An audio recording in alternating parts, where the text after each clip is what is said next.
Patrick McNair, and I'm your host of This Is Real. This is Raleigh. So welcome back to This Is Real. This is Raleigh.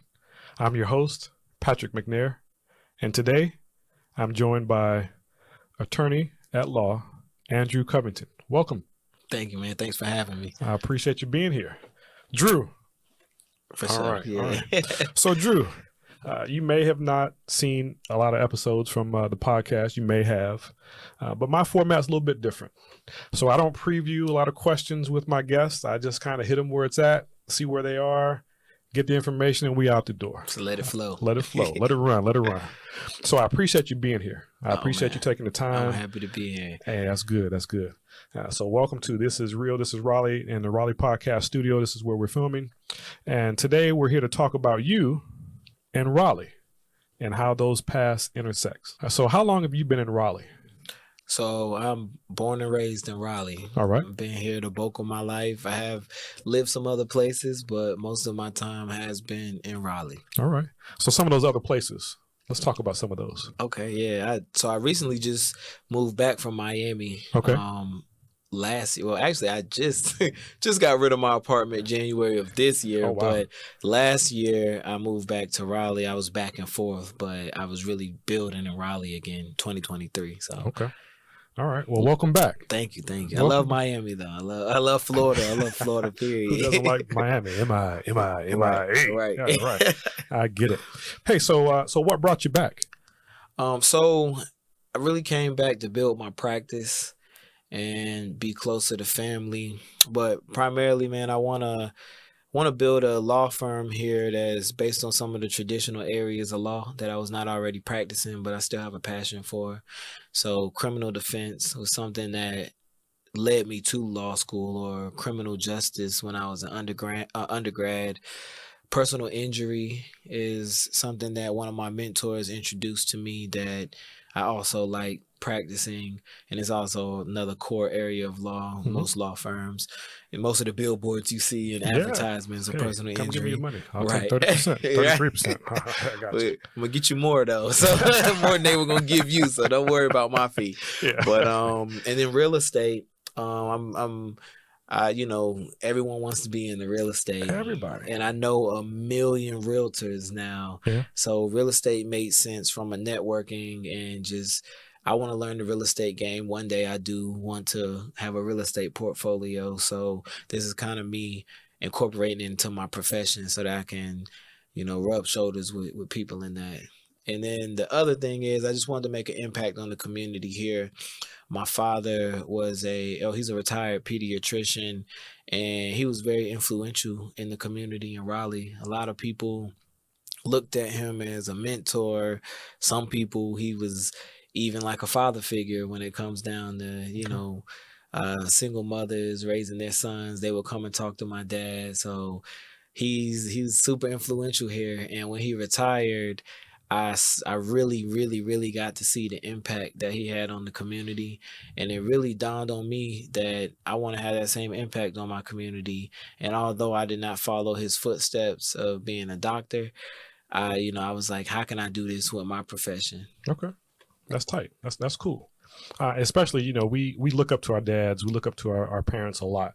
Oh, yeah. But when it's another level when you see the general public, admire and look up to him. It's like, yo, that's my pops. Yeah, it was kind of amazing to me because I'm like, well, okay, that's my dad. But I'm like, wow, the way I heard people talking about him, mm-hmm. it's like, man, that's what's up. Yeah. That's cool. That's cool. All right. So just getting back in the saddle. And so as you scope out the landscape, all right, there must have been something attractive that attracted you back to Raleigh, that, you have that entrepreneurial background, you have that legal profession background. Why did you decide that you could be successful here in Raleigh? Well, so like I said, I'm from Raleigh. I know a lot of people here. I've got a very big network here, which was kind of driven from me being involved in entertainment and nightlife. Mm-hmm. And I really just was like, how can I leverage those connections that I already have there's nothing wrong with moving somewhere else and building those connections also, because I'm pretty connected in Florida too. Mm-hmm. But the people that have been there and, you know, they've made their stamp on the community, they're there and they're set up and they're already rolling. And so I had to think about my community, and, you know, I'm like, there's certain things in Raleigh that you know, that Raleigh's missing that these other big states already have, and that I've experienced and I've observed, and I haven't noticed anyone in Raleigh doing it. So Yeah. I'm like, maybe I should go back to Raleigh and put some of these things together and, you know, put my network to work. Do you think that's a byproduct of people just being lazy or lack of exposure? You know, when I grew up, small Black neighborhood, you know, historical neighborhood, a lot of the people that we grew up with in that neighborhood never made it out, right? Never made it past Raleigh, Cary, Wake Forest, wherever. A lot of them died there, right? And so when I made it out, I went to the Marines and I got to explore the world. Yeah. So I got to see other things. Yeah. Still want to come back here and do my thing here. But so do you think it's a lack of exposure that limits what is here in Raleigh? Do you think it's the culture? What do you think it might be? I definitely think it's a lack of exposure. I think it's also a little bit of laziness and comfortability of, you know, the normal. And like you said, like I had a best friend that went to the Navy, and being in the Navy, he was able to travel, see a lot of different places, and it opened up his mind to where, like, he moved back to Charlotte for like 3 months and broke his lease and was back.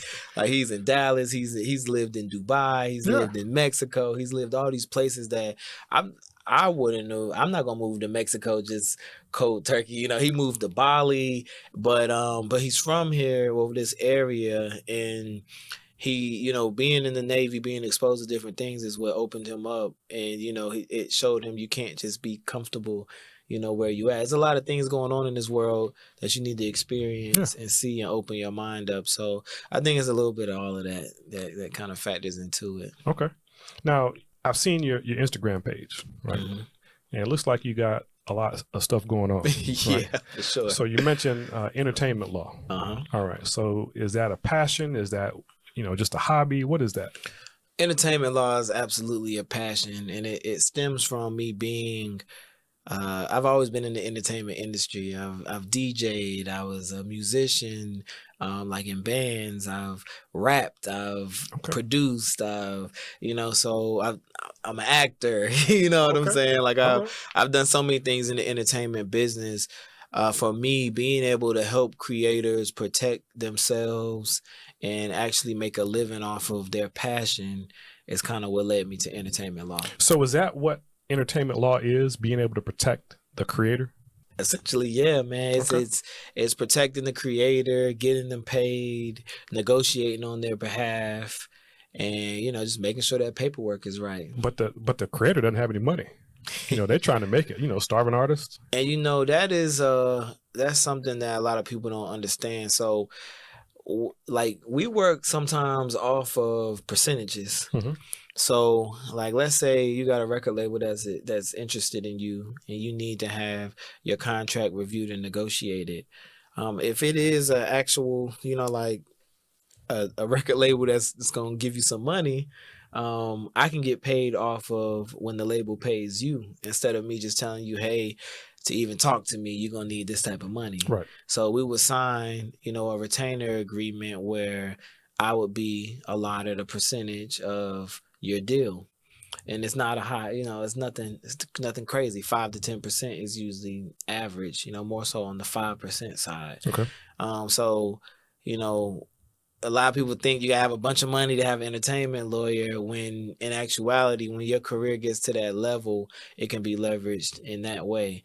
Now, there are some services that we do require money up front for, or if there is a contract that there isn't guaranteed money in it, of course our time has to be paid for.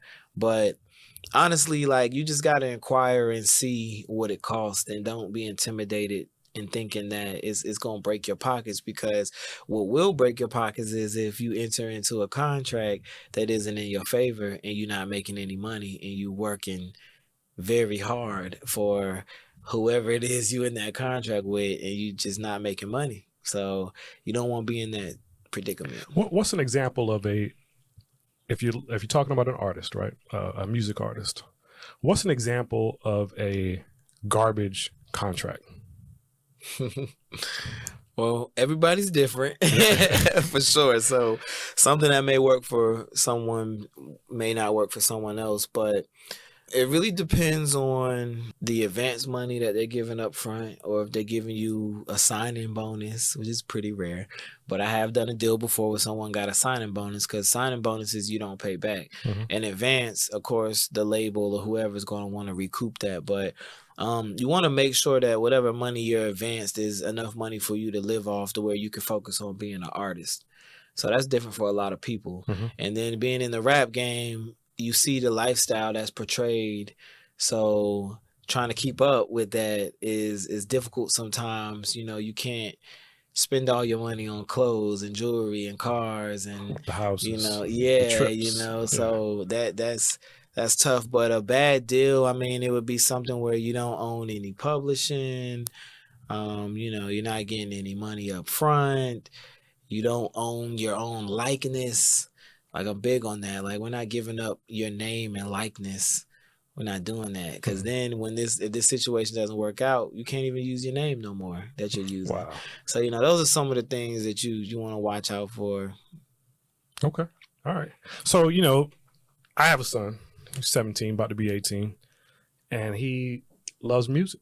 He likes to do his own music. I haven't heard any of it to this day, but that's all right. You know, he's up there jamming away. And, you know, from what I heard from other people, he's pretty good. I can imagine there's a swath of people 16, 17 years old, 18 years old, anywhere in this country that want to be an artist. They want to be on stage. They want to perform. They want that lifestyle. So what type of guidance would you give them? What type of advice would you give them, one, to protect themselves, and two, where to go for help? So to protect yourself, you know, copywriting your music is Okay. big. You know, that's how you keep your music from being stolen. Trademarking your name is also big. It's how you keep, you know, you don't want any duplicates out there. Anybody impersonating you, or you know, you stealing your fan base because they got the same name or a similar name. Definitely having a lawyer that has your best interests at mind, that's going to kind of oversee all of these things for you and advise you on what are good situations for you, and, you know, what may be not a good situation for you. You know, if they're young, the parents have to be involved. So, you know, if the parents even, you know, if they, Hey, I ain't heard nothing, so yeah, I don't know, you know. but see, like, you haven't heard his music, but I know you care about your son's well-being. Yeah. So, you know, that was more so on that end of having parents that just, you know, actually care, want their children to be successful in a good situation. But just, you know, having the right foundation around you is going to really be the protection, so that you just can't be, you know, fooled into doing something that. Oh, he got scammed. He got scammed a couple months ago. Yeah, it happens, man. It happens. Hey, I told him that's $300. Use a lot. That's a lot. Yeah. A lesson that you have to learn. You gotta ask questions, man. Like, I have a lot of people that call me and they're like, "Oh, I got this record label that wants to sign me. I just gotta send them $1,000, and they're gonna do." If you gotta pay, it's not real. It's not real. No major label's gonna ask you to pay them for them to sign you. It's the other way around. We trying to get you paid. So yeah, man, a lot of those things are scams. There's a lot of scams out there. It's a lot. Yeah. I mean, whether it be elderly or young or just everyday people. Right. Somebody's trying to take your money. Yeah, absolutely. Keep it in your pocket. Keep it. Figure out something good to do with it. Put it on marketing, put it on buying beats, put it on paying a lawyer. Hey, so where do these kids, where these young, and it can't even be a kid anymore. I mean, there could be 20-somethings that's trying to break into the music. Where do they go for guidance, right? To protect themselves, or just to be able to know what to do? So, you know, especially because we're talking about younger kids or people that may not just have a bunch of money. Man, to be real with you, there's definitely books out there You know, Who there's a reads? yeah, Who reads anymore? You yeah. know, It's read, man. read. Look, I read so much in law school. I just got back into really, really reading books because I just want to be knowledgeable, so knowledgeable. But law school burnt me out. Yeah. But kids, like I mean, if you're really passionate about something, you know, the information's out there. It's just about if you really, really, if you care that much about it. Because a lot of these things, like being an artist, being a rapper, it looks super cool, but sometimes they don't understand the work that has to be put in to do that. So even without reading, listening to podcasts or watching YouTube, and I'm not saying that everybody on those different Platforms. platforms are credible, Mm-hmm. but it's a start. You Yeah. know what I'm saying? Or go look up people that are credible because there are people out there that you know they're speaking on things, and you know you can look them up and see who they are. They're this mogul or that mogul or record exec or whatever. It's about really doing the research and figuring out who those people are, and then going to find resources that they've put out. Now that's a way that doesn't cost you money, but it does cost you time, and you actually taking the initiative to do it. Mm-hmm. There's one thing I saw online a couple weeks ago, because you talked about work, you know, putting in the work. You know, when a tree grows, you know, just like you see those branches coming up, it has to have the roots going down. Right. So the same way it's growing up is growing down. And that's that work that you're talking about. You know, being able to dig through the dirt and the grit, but you don't see it, but you see the benefit from it because of all the leaves and all that stuff, all the branches. Right. You see the beautiful tree at Right. the end. Yeah. But you don't see all the ugly roots up under the ground. But that's what's holding it together. That's what's making it alive. Right. And, you know, just like if it was Jordan or Kobe or LeBron, you know, all the work that they put in behind the scenes, you know, not on Sundays when they're playing. Right. It's all the stuff behind the Right. scenes. It's that foundation. Yeah. So same thing. Yeah. So, hey, getting back to Raleigh and that void that exists here, would you say that, you know, there's a void for creatives here in this area? Absolutely. And Okay. that was one of the, outside of the nightlife and things like that I'm also involved with, that was one of the other voids that I pretty much noticed, because I'm like, hey, you know, you got people like well, I don't know if he's somebody I should talk about, but like Diddy and Jay-Z and those type of people, you can't take away what they've done. Nope. You know, career wise, but they're looked at as moguls. And that was another reason why I came back to Raleigh, because I'm like, I want to be an entertainment creative type of mogul. So in Raleigh, I've noticed, you know, I put out a film on Tubi 2 years ago. And I'm not gonna say nobody was doing films, but what made me do that was I was like, the people I know aren't doing films, but everybody's doing music. Now, you know, the film industry is going crazy. And I'm not saying like I kicked it off or anything like that, but now there's so many more people producing and making films. And that was something that I noticed at the time that wasn't going on. But I picked that up from people that I knew in DC and Atlanta and all these other states. And they're doing 20 films a year or whatever, 10, 20 films a year. And I'm like, I want to do a movie, you know what I'm saying? Yeah. But there's a lot of different things, like even down the podcast. Like, you know, I can name some big podcasts that are out of Atlanta or LA or New York.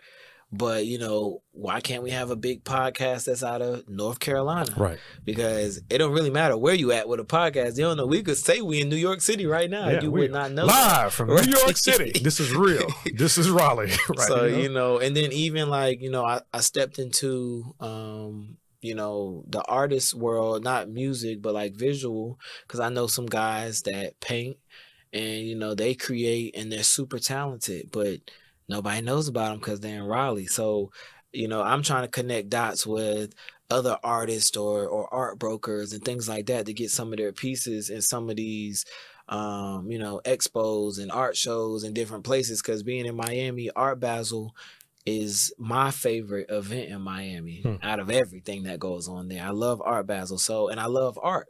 So that was another thing. I'm like, we don't have a big art scene. So now I know a guy that downtown, he has like he has an art, gallery. Well, he also sells clothes out of there. So like, I don't know any black owned art galleries around here, and it could be just me that I don't know, but I just don't know any. Right. So there's a lot of things going on other places that aren't going on here in the creative space that I feel like we have the talent. We definitely got the talent. So it's just about shedding light on it. Right. And people come here. They do. People come to North Carolina, to Raleigh in droves. Right. Right. And so why can't there be something here for them when they get here? Because that's what they're used to when they come from New York or Chicago or Miami or whatever. And they should be able to come here and be like, oh, it's almost like home. Right. Or something similar. Right. So great. So when it comes to what's next for you, like you're just getting here, getting your roots going, getting started, but immediately what's next for you? So what's next for me is at the law firm, so that's my primary, that's the bread and butter. I have to get a solidified team and staff, a family there, so that can run itself without me being so hands-on. But I've noticed that I cannot get away from my burning passion of the whole entertainment and business. And it kind of slowed down a little bit post-COVID or during COVID. Well, COVID was actually booming. Post-COVID a little bit. 2022, entertainment slowed down a little bit for me. And then now it's picking back up. And I feel like it's for a reason. So next steps for me, man, I have a lot of different things going on in the entertainment world. I've got some fashion designers that I'm working with that I'm really trying to put together some big brand deals and help expand their fashion brands. I've got some spirit brands like liquor companies that I work with that I'm also trying to do the same thing.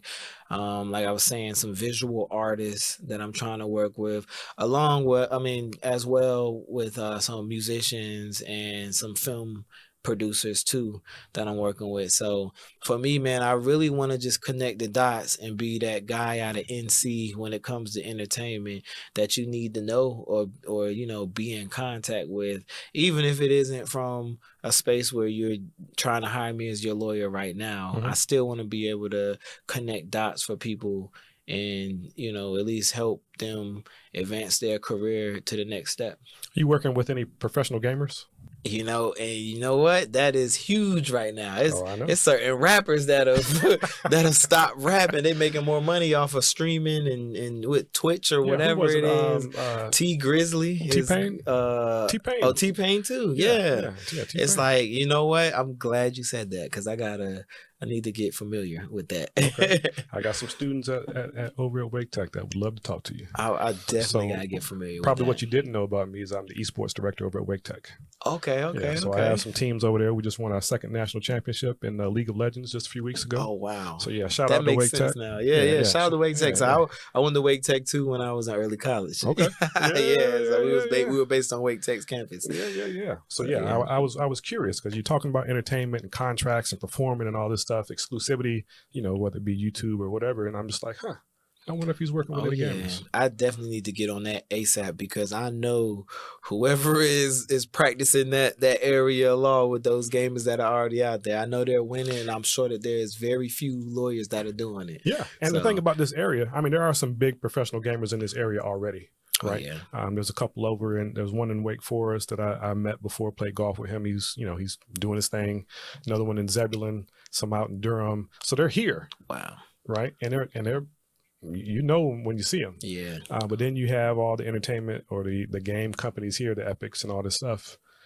And so it's here. See, I've done license deals with like 2K games for them to license songs and things like that. So it's all full circle. That's what I love about the entertainment industry. Yeah, everything that I'm doing, it can I need to know everybody everywhere. Hey, now we know. Yeah, now for sure. You gave me some homework. I'm definitely gonna go. I'm about to get on it. Hey, and so during COVID, and more recently with the strike in Hollywood, right? Oh yeah. A lot of the things that came up from that. The Writers Guild or the Actors Guild was AI and the use of AI for their likeness, where you just got done talking about their likeness. Talk about that a little bit for me and just help shed some light to the audience. Why is it important that actors or artists be protected from this new craze called AI, whether it be Chat GPT or the Gammas or any other AI platform out there. Why is it so important for those artists to be protected from that type of thing? Yeah, so AI is super interesting. Is evolving daily. It's not going anywhere. So you have to learn how to use it Mm-hmm. instead of running from it or hoping that it doesn't develop, because it is. It is. So interesting area of law for sure.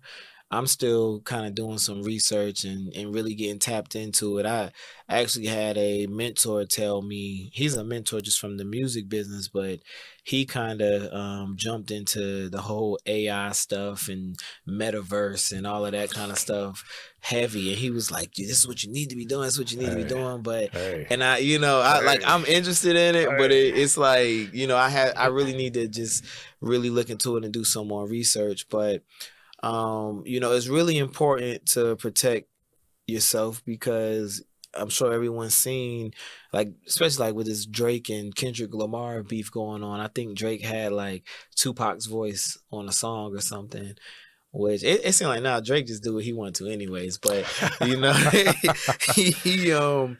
can't do that, because Tupac has a distinctive voice. That's his likeness. We all know Tupac's voice, what he looks like, what his name is, all of those things that identify with him.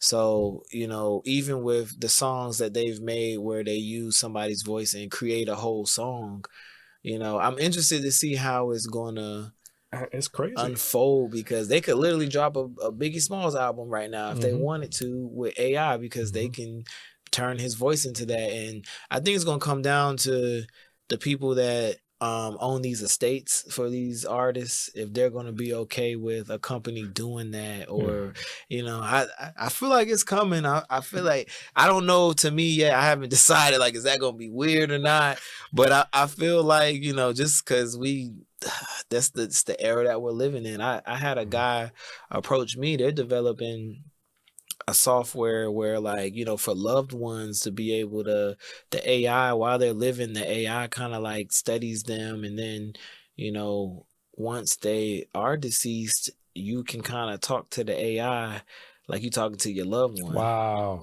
Yeah, wow. I don't know. Wow. I don't know how I feel about it yet. Like, I mean, it's you think about it, it's somebody's going to do it. So it's genius idea, but it's like, wow, but at the entertainment, that it goes back to, people want to be entertained, people want to be comforted, and so it's a service when you look at it. It's a service. I mean, because they'll pay to be comforted. That. Some people save voicemails and things like that from people and listen to them from time to time. So it's just sort of the same thing, Yeah, but you just make it a little bit more interactive. Yeah, a little more freaky. But right. But definitely, like, you got to protect yourself, because if not, you are open for AI or something like that to be able to use whatever that you were putting out there into the universe unprotected. Because if you publish it, if it goes out there and you don't have no protection over it, somebody can take it. So all you aspiring actors and musicians and artists, protect yourself for sure. All right, so you talked about what's around the corner, why you're here, the voids here in the city. What are you hoping, right? So, what are you hoping comes around the corner for Raleigh in the next, 18 months or so? Well, Raleigh's growing like crazy. So on fire. Yeah, it's growing like crazy. I would love for our culture to just, just the culture to just kind of, I don't know what I'm looking for. I don't know if it's just kind of adopt some of some of the other, cultures from different areas that I've been in when it comes to food and, the different type of people that are here. The different type of events that we host, like Dreamville. Dreamville opened Raleigh's eyes up. Yeah, for real. Because I'm sure at first they were like, "Oh no." Yeah, no. I don't know. And then now it probably makes the most money. As far as a event that comes here, it probably is it definitely brings the most people here. Yeah. So, but things like that, I want Raleigh to be more open to. Like, I've always wanted Raleigh to have an amusement park and have professional sports teams. And, we're the capital of North Carolina, but a lot of people think that Charlotte's the capital. Yep. And Charlotte is more of, it's definitely a lot of young, successful people there. And there's a lot of different people from all over, the world or the United States that come there. And they think they think Charlotte's the capital. Yeah. But Charlotte has a lot more going on. They got the amusement park, they got the sports teams, they got we got colleges too. But yeah, but Charlotte is like booming. It's right. It's like a big city. It is, and Raleigh's not. It is exactly. Yeah. So I would love to see Raleigh develop, not to be like Charlotte, but just develop into a bigger city. As far as the things that are going on here, the businesses that are coming here. Okay. And the culture. So fertile ground right now for up and coming entrepreneurs, maybe not so much for artists yet until we get you and your law firm established so where you can, do your workshops and things to get them going. Yeah, for sure. That's coming for sure. I got that. So for our audience at home who may be watching and introduced to you for the first time, I'm going to give you a few moments to say something and share maybe how they can reach you, stay in contact with you, and watch as you grow and spread your roots. Yeah, so you can contact me. My website is www.thecovingtonlaw.com. The Covington, like THE. Like for some reason people always, like they always mess that up. But that's my website. On there, you can like submit an inquiry that goes straight to my case management software. You can also email us at admin, admin like administration, admin at The Covington Law, again, thecovingtonlaw.com. I'm sorry. So admin at thecovingtonlaw.com. That's the email. I'm on Instagram. My personal page is $1 million ESQ, like Esquire. ES, because people be like. So hold on. So we're gonna do this. We're gonna talk about your Instagram page a little bit. Okay. So I pull up the Instagram page because I don't know who you are, right? I was like, I'm not going to do a whole bunch of research, but I'm going to look a little bit and see who I'm bringing in, right? Yeah. And all I see is sports cars. I see, the flashy. I see, he's getting out of the ride and he's like, and he's going, right? So I'm like, yo, this dude don't need to be on my podcast. He got all this stuff. He's got videos. He's got all this stuff. I'm like, yo, who is this dude, right? Man, so my Instagram, what I've noticed is that, like, I've tried to do the super traditional Instagram, and, me being myself is what really attracts my business and my clientele, like just me being myself. Like, it was one point in time, I was thinking about cutting my hair, and, my mentor was like, no, keep your hair. That's who you are. Now, even in court, like, sometimes I take my earrings out. Sometimes I don't, because I know one lawyer, he come in earrings, sunglasses on. He a fly dude when I see him, man. So, but being myself is kind of what attracts people to me, because they can relate to it, or, it's something they want to see or aspire to be like. So things that I like, I do post on Instagram, and I don't do it, it probably, some things come off flashy, but it's sincerely things that I love doing. I love cars. I love boats. I love bikes. I love music. It's all up there. I do love partying. You know what I'm saying? I love to celebrate. So, I like to show those things to my audience, just, because they can be relatable, so, and it does, like I said, it attracts people for sure. So. And at the end of the day, when you're doing business with somebody and engaging with a lawyer is a business transaction.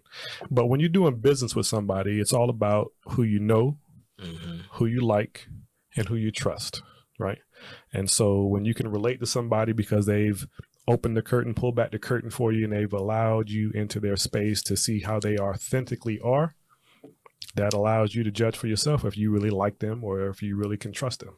And so I applaud you for it. And we're in an era where, the traditional lawyer, still, you know, doing their thing, but you know, this new millennial or whatever generation that we in, they want somebody that they can talk to and feel comfortable talking to them. Because I've had people hire me because they're like, I feel like I could talk to you. You know, other people, I'm like, oh, let me make sure I'm sitting like perfectly straight, and you know, it's like, you know, don't be slouching around me. No, I'm just kidding, but you know, I want people to be comfortable. You know what I'm saying? And sometimes, you know, other lawyers, they're a little uncomfortable, you know. Like I just went to the eye doctor the other day, and my eye doctor was a little, you know, he was real like just I feel like he wasn't even comfortable. You know what I'm saying? Like that was just the energy I was getting. I'm like, I know you know what you're doing because you know, you the best around with what you do. But he just was like, so it was just a little awkward. You know what I'm saying? I was like, if I was dealing with somebody as my lawyer, I want to be super comfortable because I want to be able to express exactly how I'm feeling or what I'm looking for, and I don't want to be holding things back or thinking you're going to judge me or whatever, because that's not my job. I'm not a judge.